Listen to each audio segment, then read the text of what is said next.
Peuple de Dieu, je vous salue ce matin au nom de notre Seigneur Jésus et que la grâce et la paix du Seigneur soient sur l'église de Thiès, Temple Emmanuel.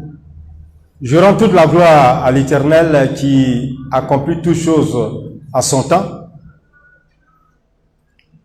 Et je remercie le pasteur Billet pour cette opportunité qui m'offre ce matin à me tenir devant vous pour partager ensemble la parole de Dieu.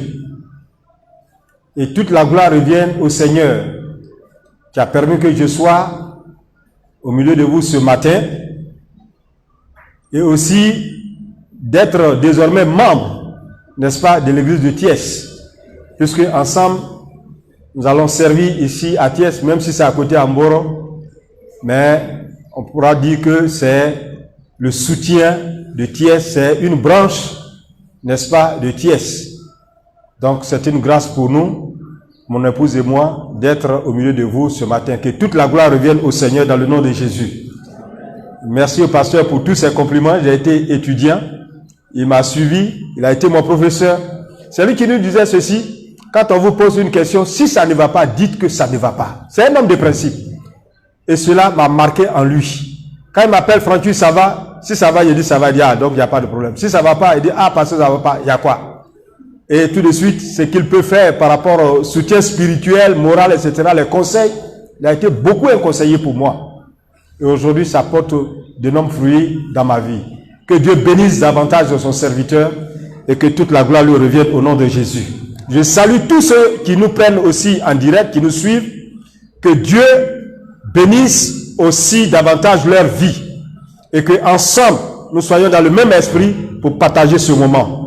Que la gloire revienne au Seigneur dans le nom de Jésus. Amen. Nous allons passer donc à l'écoute de la parole de Dieu. Et nous allons lire un passage dans l'Ancien Testament. Dans le livre de 2 Rois, au chapitre 2.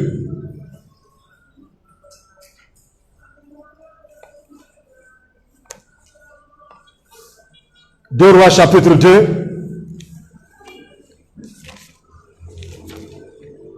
Et nous allons lire à partir du verset 19.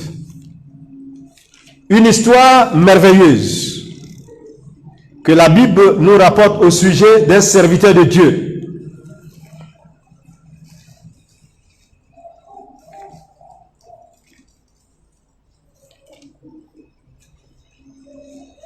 À la personne du prophète Élisée, qui était confronté, n'est-ce pas, à un certain moment, à des situations auxquelles lui-même n'avait pas de solution, mais qui s'est adressé à l'Éternel et Dieu a apporté la solution. Amen. Nous lisons donc 2 Rois, le chapitre 2, à partir du verset 19. Nous lisons ceci. Les gens de la ville dirent à Élisée: voici, le séjour de la ville est bon, comme le voit mon Seigneur, mais les eaux sont mauvaises et le pays est stérile. Il dit: apportez-moi un plat neuf et mettez-y du sel. Et ils le lui apportèrent. Il alla vers la source des eaux et il y jeta du sel et dit: ainsi parle l'Éternel, j'assainis ces eaux, il n'en proviendra plus ni mort ni stérilité. Et les eaux furent assainies jusqu'à ce jour, selon la parole qu'Élisée avait prononcée. Amen. Nous bénissons le nom du Seigneur.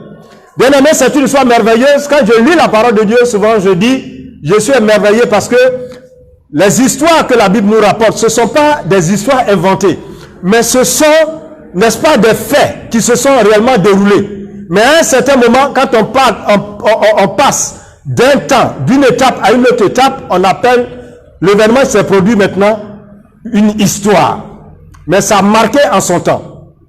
Donc quand je lis la parole de Dieu, souvent je suis beaucoup émerveillé Et voici une histoire qui nous est rapportée ici. Le prophète Élisée, qui était donc disciple, n'est-ce pas, du prophète Élie, nous le savons tous, après qu'il se soit séparé d'avec son maître Élie, qui avait été enlevé au ciel dans un tourbillon, il va s'installer à Jéricho. Et la Bible nous dit que cette ville était prospère. Elle était même appelée ville de palmiers. Quand nous lisons Deutéronome chapitre 34, le verset 3, Jéricho est appelée ville de palmiers. La jouissait d'un climat favorable à une agriculture, n'est-ce pas, très florissante. Et c'est dans cette ville-là que Élisée s'est installé. Cependant, il fut un temps où Jéricho va être confronté à une situation de crise sociale. Jamais vécu dans l'histoire de Jéricho.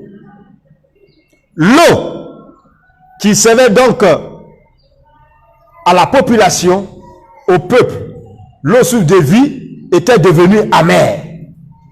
L'eau n'apporte plus la vie aux habitants. La terre, donc le sol, est devenu stérile, donc plus positive aux cultures agricoles ni aux cultures comestibles.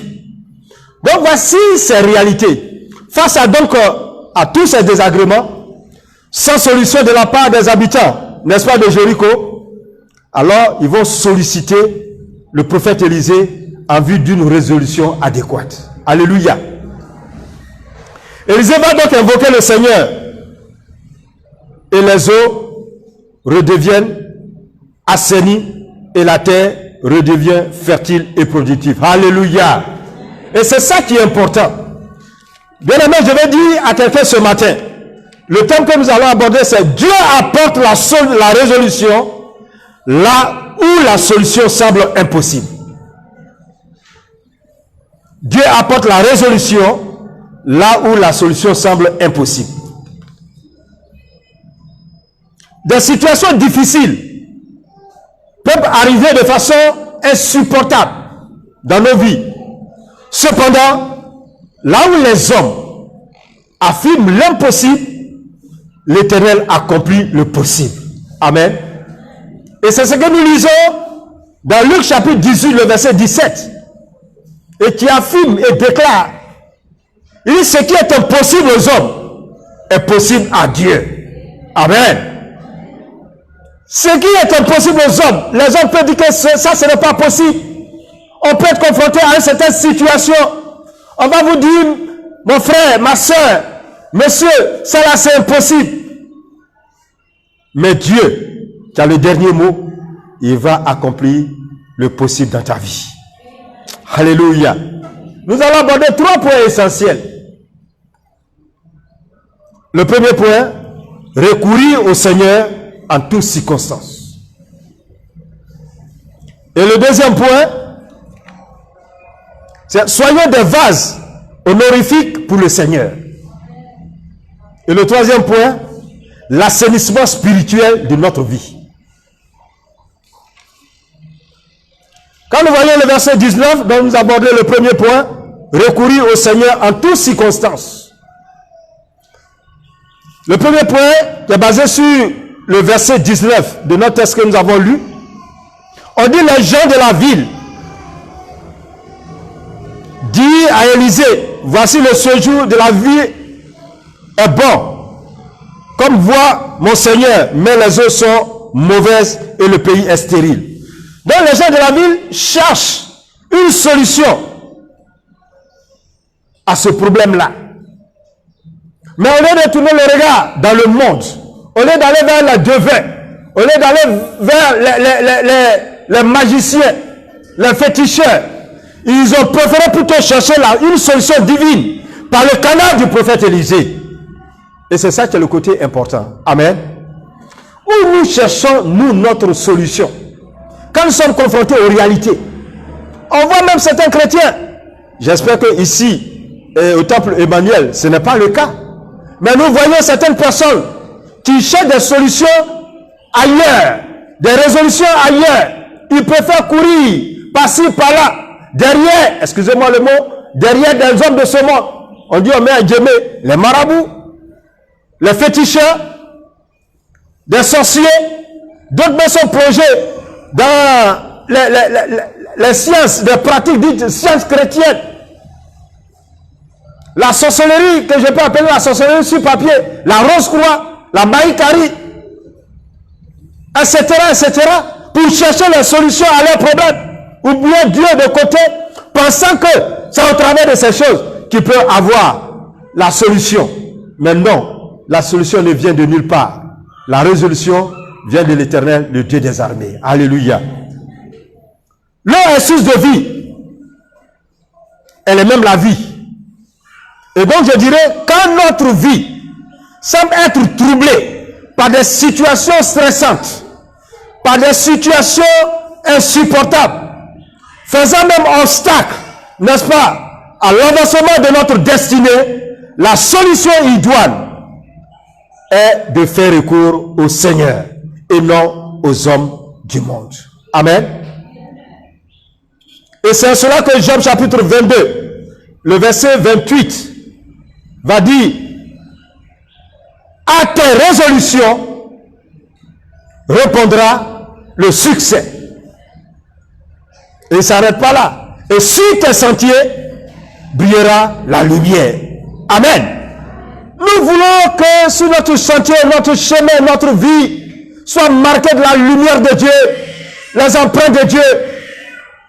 Nous voulons que quand nous parlons, afin d'une certaine réalité, certaine situation, que Dieu intervienne. Mais il faudrait que notre résolution à nous soit basée sur le Seigneur. Il y a tes résolutions, répondra le succès. C'est en faisant de l'Éternel notre délice que Dieu interviendra favorablement à toutes nos situations préoccupantes. Amen. Que Dieu nous bénisse. La résolution humaine sans Dieu nous conduit au malheur. Et ça, ce n'est pas moi qui l'affirme. Voyons Ésaïe le chapitre 30. Ésaïe chapitre 30, le verset 1.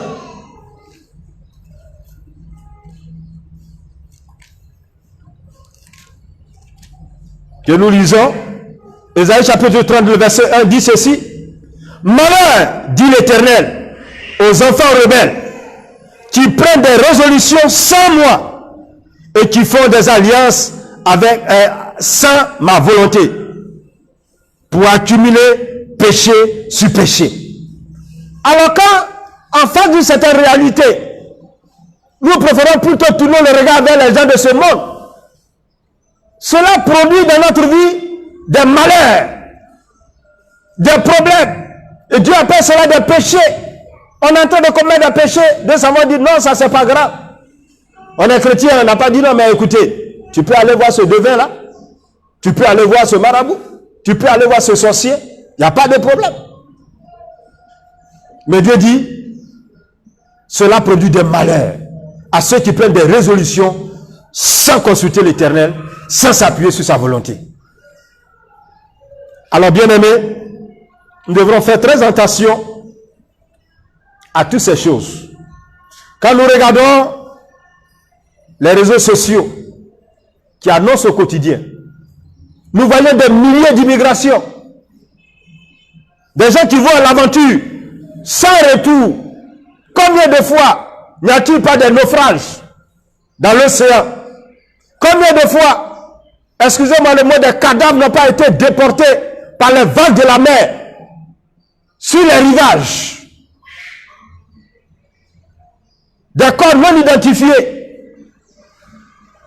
Aucun document qui permet aux gens qui voient ces cadavres de les identifier. Et souvent même, ils se perdent dans la nature. On pourra dire peut-être, encore Dieu merci, si le cadavre est retrouvé sur la rive.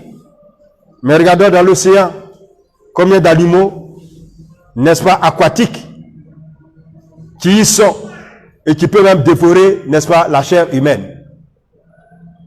Alors ils prennent des résolutions, ils prennent des décisions. Je vais à l'aventure. Je m'en vais chercher. Excusez-moi, comme on dit chez nous, je m'en vais me chercher. D'autres s'en vont se chercher sans faire recours à l'Éternel, sans faire recours à Dieu. Et Dieu dit malheur à ceux qui prennent des résolutions sans moi. Notre vie doit être marquée, n'est-ce pas, à chaque fois du recours de Dieu. On doit faire recours à l'Éternel, s'appuyer sur lui, demander conseil, fléchissant le genou pour demander Seigneur, voici la décision que je vais prendre. Je ne veux pas que cela vienne de moi-même. Je ne veux pas que cela vienne de ma chair. Cela vienne de ma personne. Mais je veux que ta volonté soit accomplie dans ma vie. Et c'est ce que le Seigneur Jésus a fait sur la montagne à Gethsémani.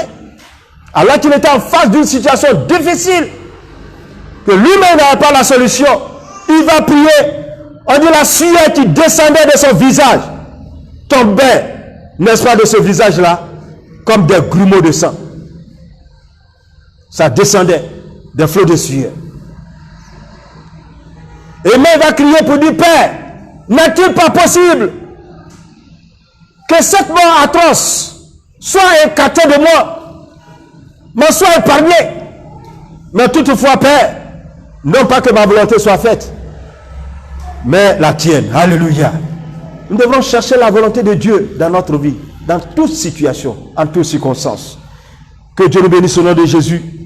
Nous lisons le psaume 32, le verset 8, pour boucler rapidement le psaume 32.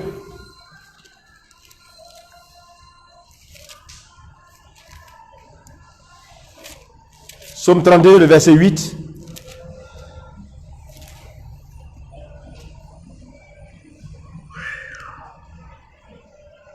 Je t'instruirai et je te montrerai la voie que tu dois suivre. Je te conseillerai, j'aurai le regard sur toi. Amen. Amen. Amen. Dieu est prêt à nous instruire. Dieu est prêt à nous montrer, à nous indiquer la voie à suivre. Seulement si nous appuyons sur lui et que nos résolutions ne viennent pas d'ailleurs, mais de la part de l'Éternel. Alors il dit, je t'instruirai, je te montrerai la voie que tu dois suivre. Et même encore, je te conseillerai et j'aurai le regard sur toi. Alléluia. Que Dieu nous bénisse ce matin. Et que cela soit un partage mutuel à tous. Dans le nom de Jésus. Nous abordons le deuxième point. Soyons des vases honorifiques pour le Seigneur. Des vases qui peuvent être utiles à Dieu. Et cela nous appuyons sur notre tête de base. Le verset 20, ça dit que 2 Rois, le chapitre 2, le verset 20 maintenant. Élisée va dire, apportez-moi, on dit Élisée leur dit, apportez-moi un plat neuf, un récipient neuf, une assiette neuve, une vase neuve. Apportez-moi un plat neuf, un plat qui est digne de l'usage saint, un plat qui est utile pour la cause spirituelle, qui peut être synonyme de notre nature, voire notre vie, à disposer de la sanctification avant d'être agréable et utile à l'œuvre du Seigneur. Nous voulons être utiles à l'œuvre du Seigneur, mais nous ne devons pas minimiser notre nature spirituelle.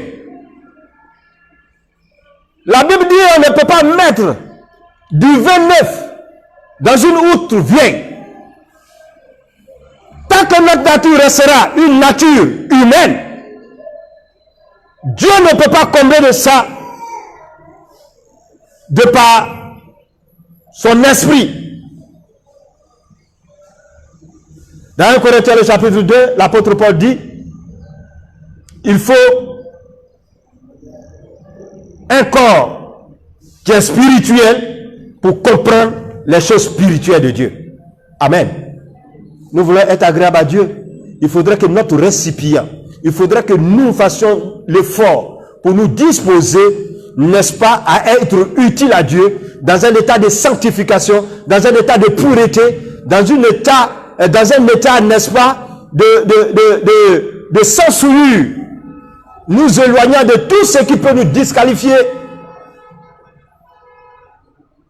Dans le livre d'Ésaïe, chapitre 54, Dieu va affirmer, il dit, mes oreilles ne sont pas si sourdes pour vous entendre. Et mes bras ne sont pas courts pour vous sauver. Mais il y a quelque chose. Ce sont vos crimes, vos péchés qui mettent une séparation entre vous et moi. Et lorsque vous criez, je ferme les oreilles. Je fais comme si je n'entends pas. Que cela ne soit pas pour nous. Mais nous devrons être des enfants dignes. Avec une nature. Être des vases honorifiques à l'usage du Seigneur. Amen. Nous lisons 1 Thessaloniciens chapitre 4. 1 Thessaloniciens chapitre 4.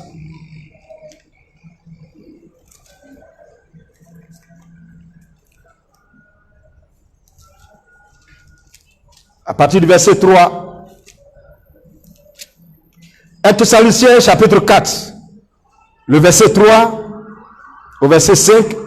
Et nous lisons aussi le verset 7. Il dit, ce que Dieu veut, c'est votre sanctification. C'est que vous vous absteniez de l'impudicité. C'est que chacun de vous sache posséder son corps dans la sainteté et dans l'honnêteté, sans vous livrer à une convoitise passionnée, comme font des païens qui ne connaissent pas Dieu. Ceux qui ne connaissent pas Dieu, ils peuvent le faire.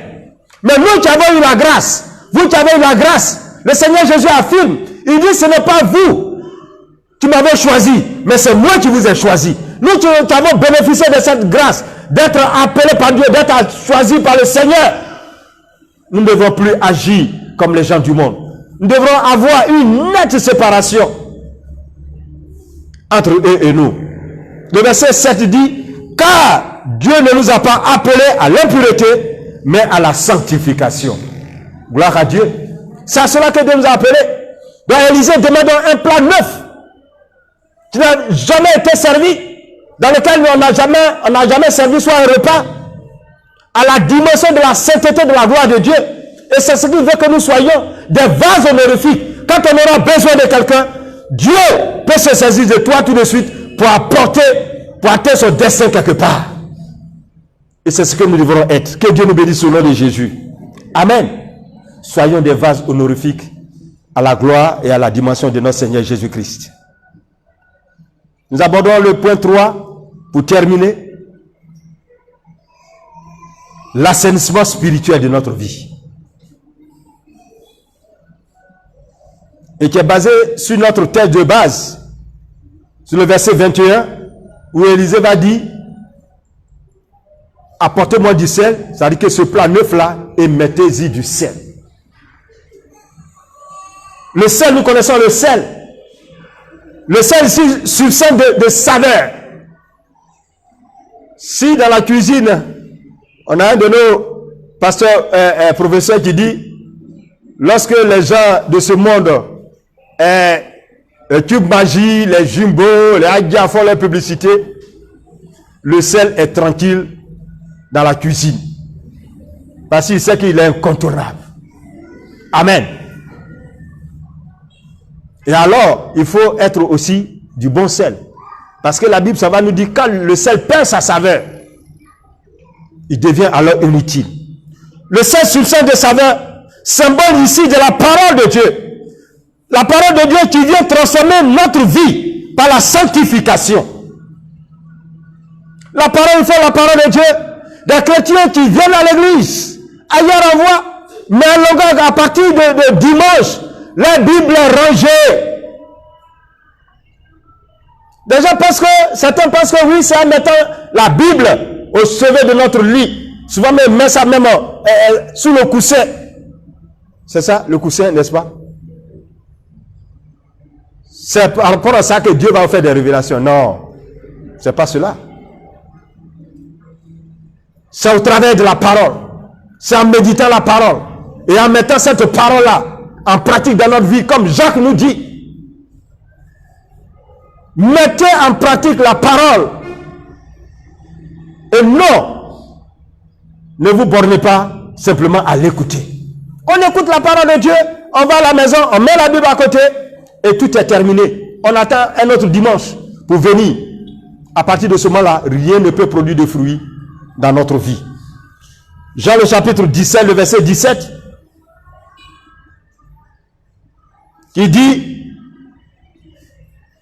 sanctifie-les par ta vérité, car ta parole est la vérité. Il faut la parole de Dieu pour sanctifier le chrétien. Synonyme ici, n'est-ce pas, du sel qui vient pour assainir cette eau. Il faut la parole de Dieu en toi pour que ta nature, ta personne soit transformée à l'image agréable au Seigneur.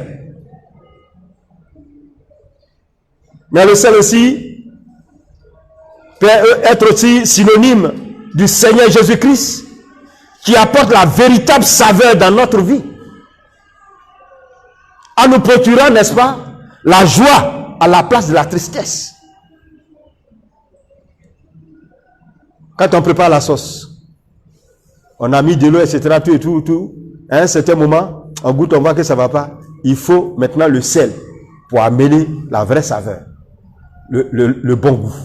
Jésus-Christ, donc, synonyme donc, du sel, n'est-ce pas, qui vient pour nous procurer la joie à la place de la tristesse. On se souvient de la noce de Cana.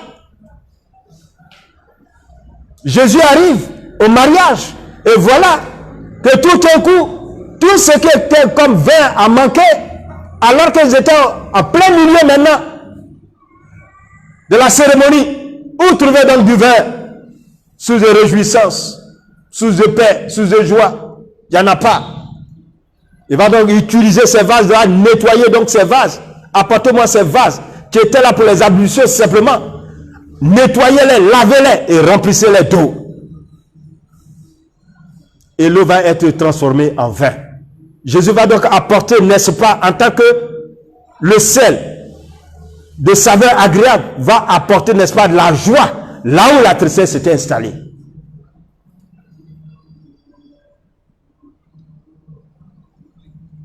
Le Seigneur Jésus nous apporte, n'est-ce pas, la fertilité là où il y a la stérilité.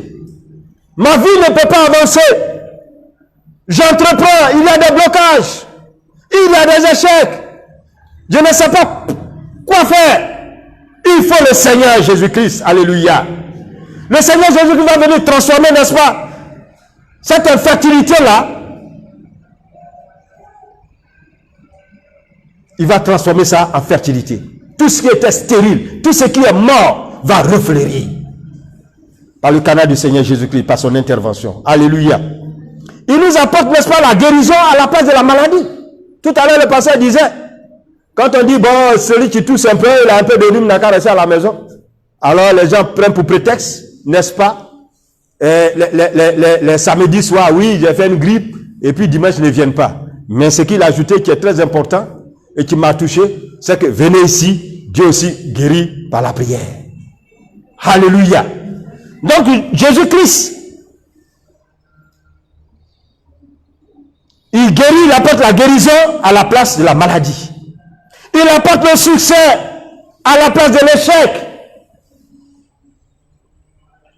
Là où tu penses que ça ne va pas marcher, il a dit à Pierre, je sais que tu es fatigué, tu as parcouru pendant toute la mer.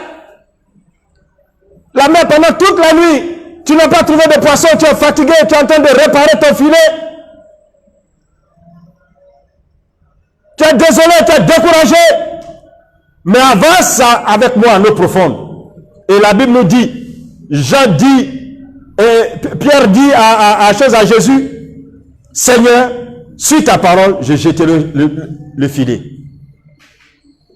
Et le filet a pris, n'est-ce pas, d'énormes poissons argentés que lui-même, ses yeux n'avaient jamais vus. Là où il y a l'échec, Jésus apporte maintenant le succès. Amen. Que Dieu nous bénisse au nom de Jésus. Là où, n'est-ce pas, il y a la défaite, Christ apporte la victoire. Lisons pour terminer Jean le chapitre 10, le verset 10b. Et nous terminons là. Jean le chapitre 10, le verset 10b. Nous connaissons tous ce passage, mais ici c'est le verset 10b qui nous intéresse.